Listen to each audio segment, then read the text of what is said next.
This workout is a 40-20 circuit. That means you'll do each exercise for 40 seconds, rest for 20 seconds, and then move on to the next exercise, and then repeat each circuit 4 times. We're starting off with body weight swings. So for this exercise, you're gonna hinge your hips back, having your weight drift back to your heels, and then quickly explode your hips forward to a nice tall posture. If you do have some dumbbells, light dumbbells, we can go ahead and do a skier swing here. Same thing, just holding dumbbells out to the side and using the hips to drive the weight up. So you're not lifting the weights up with your arms, the weights are just floating up, secondary to the hips pushing forward and using the power of the hips to lift the weights up. Side break falls. Break falls are a great way to, over the course of time, instill a pattern of making sure when you fall down, you break the fall by dissipating the energy and not hurting your body, but putting some of the weight into your arms instead.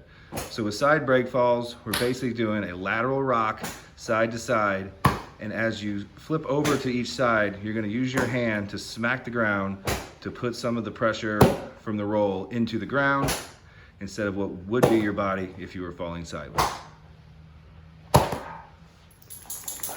Jab, jab, cross. For this next exercise, we're doing a little shadow boxing. So we're gonna start in a sideways stance with one arm forward and the other arm back, like you're about to get in a fight. From there, we're gonna use the front arm to do 2 jabs and a quick cross. Reset, and jab, jab, cross. Jab, jab, cross. Single leg hinge.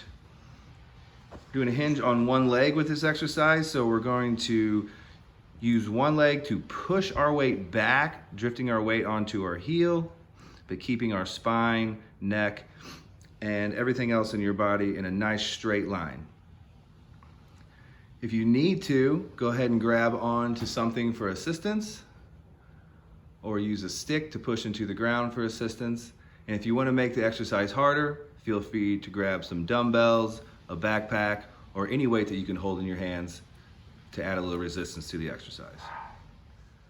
Front kicks. Now that we're done shadow boxing, we're gonna do a little kickboxing. So with this exercise, we're gonna get in the front stance, hands up, and we're just gonna bring a knee up and then snap the knee. So do a knee real quick, only Sarah. Just bring the knee up, and from there, snap. Pow. Whap.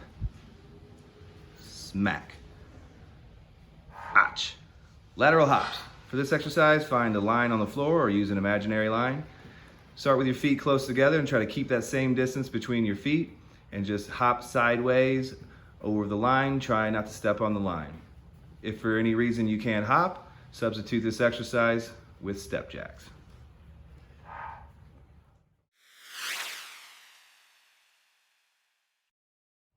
Finisher.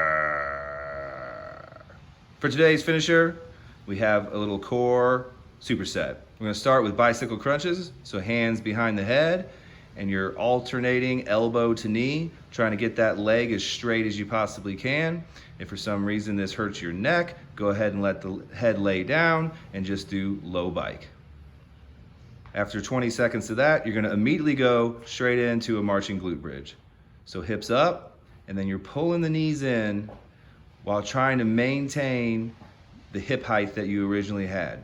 In other words, as you pull the knee in, don't let your hips drop. Keep your hips high the entire time. You'll do that for 20 seconds and then go straight back into the bicycle crunch. And we're gonna alternate between the two 4 times for a total of 8 total exercises.